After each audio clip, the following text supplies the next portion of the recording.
Welcome to Fran's Friends. At the beginning of January, I mentioned that I was going to put greater emphasis on resources and research. I had a few little off days, so I went online and looked at a bunch of resources.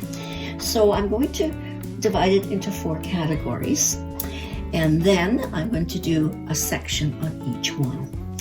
So my first one will be felts. And if you notice, I do a lot of little felt projects, such as this little fish, all felted, other than the canvas here. But this is 2 pieces of felt. And then I've also used the combination of the heat and bond and making felt fabric. So, and this is also felt fabric down here. So there's lots of things that you can do with felt. This little rabbit here is made with felt, and they're very simple little projects, and working with felt is very easy to do, and you can get a good quality project out of the types of felts. There are different types of felts that you can use, like a double felt where you put 2 felt pieces together with heat and bond.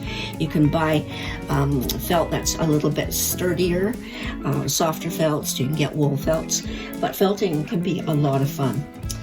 The second projects that we're going to work on is working with sort of a technique called cardboard weaving, and also making aquatic pillows or aquatic decor. The third one will be on quilting projects, and the fourth will be on making decorative ideas out of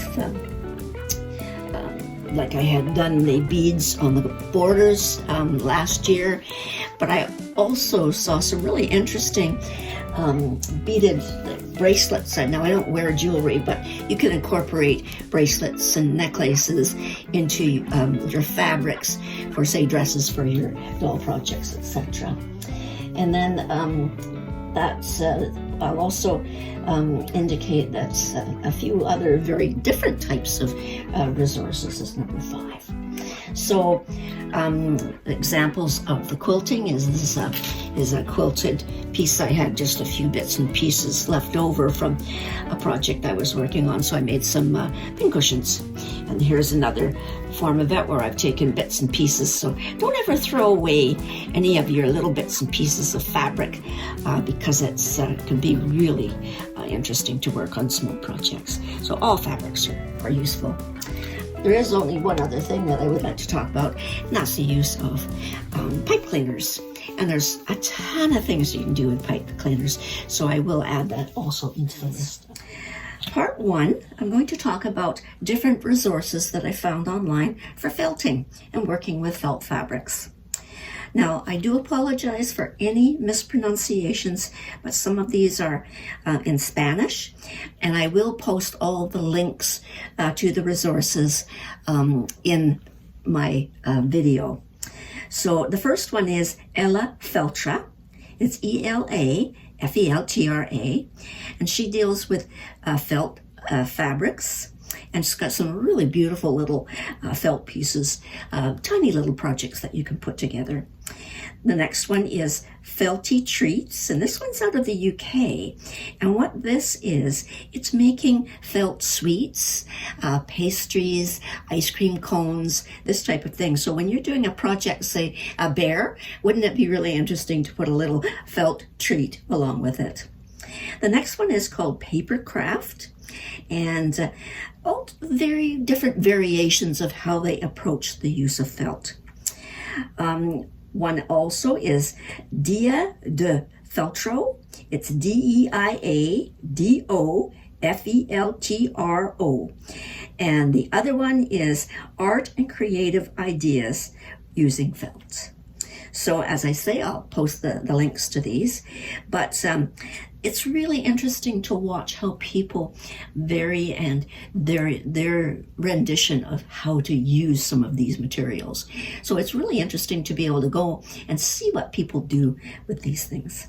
So that's just a brief felting project. And as I mentioned before, there's different ways that you can use felting through double felting or fabric felts that you make with that heat and bond. Heat and bond is a wonderful product, but felt is a real integral part of crafting for making projects, and very, as I said, very easy to work with. So number 2, part 2 of resources. And this is quite interesting. I've come across one that's what we call cardboard weaving, and it's out of, I believe, Peru, and it's called Club de Manualidades. And if you translate that, it means crafts in Spanish. So it's CLUBDEMANUALTDADES, and it Peru. And a very interesting type of weaving, more along the Peruvian format. Now, the next one is also MANUALTDADES, and it's VARIADOS,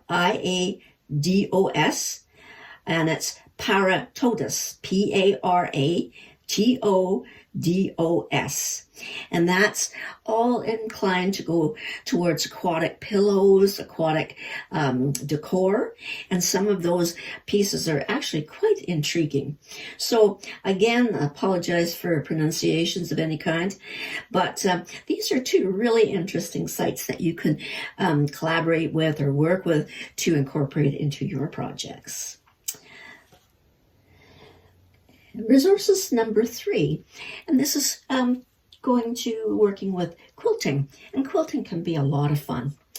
So one of the resources I came up with was called Mart Fetli Isler, MARTFETLIISLER, and she works with very interesting quilted patterns using remnants of blue jean fabrics, and her work is extremely nicely done.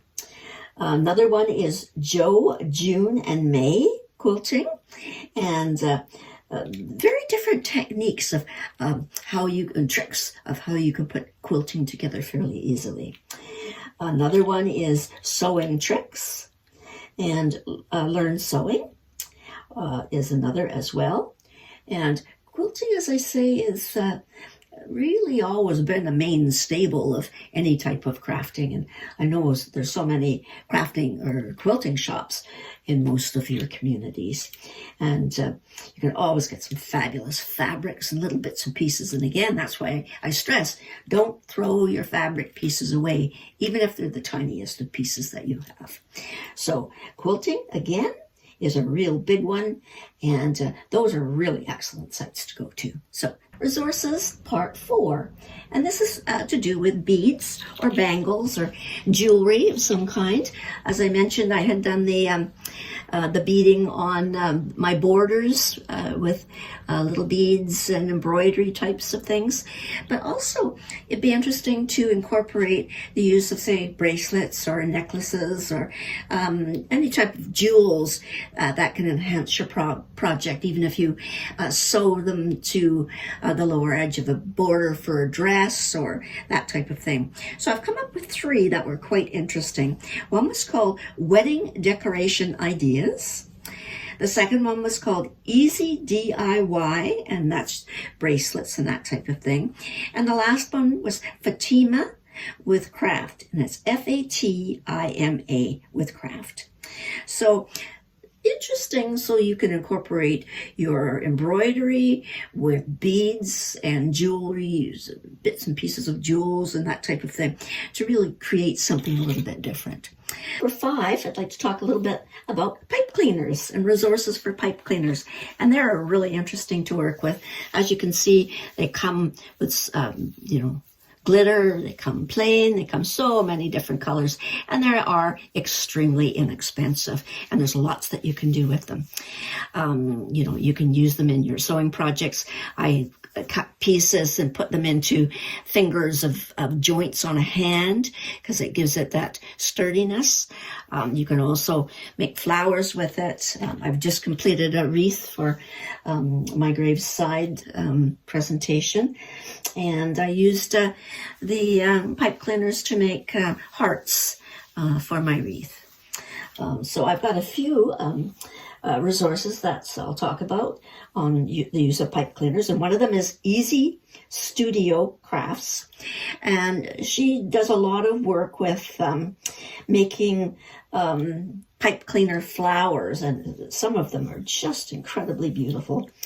Another one is one called Kitschy Flore, and it's spelled KITSCHY FLORE, and these are very different. She makes creatures or animals out of the use of the pipe cleaners, and she does some shaving on the pipe cleaners, and very interesting. She uses foil to make the body, and then she incorporates the pipe cleaners around the foil. So those are very interesting types of things that you can use. So pipe cleaners, as I say again, are interesting things to have around the house because there's always a good use for them. So thanks for watching.